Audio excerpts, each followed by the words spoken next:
দর্শক আমার সামনে দেখতে পাচ্ছেন এটি সুউচ্চ একটি পাহাড় এবং এই পাহাড়টির অবস্থান হচ্ছে রাঙামাটির কাপ্তাই উপজেলায় এবং পাহাড়ের গায়ে যে সবুজ যে গাছগাছালিগুলো দেখতে পাচ্ছেন এগুলির অধিকাংশ হচ্ছে চা গাছ।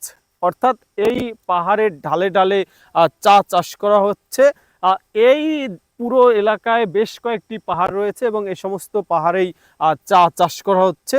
এর বাইরে কিছু কিছু গাছ রয়েছে যেগুলো অন্য অন্য প্রজাতির গাছ, তবে ছোট ছোট যে গাছগুলি দেখা যাচ্ছে এগুলি হচ্ছে চা গাছ বা চা বাগান।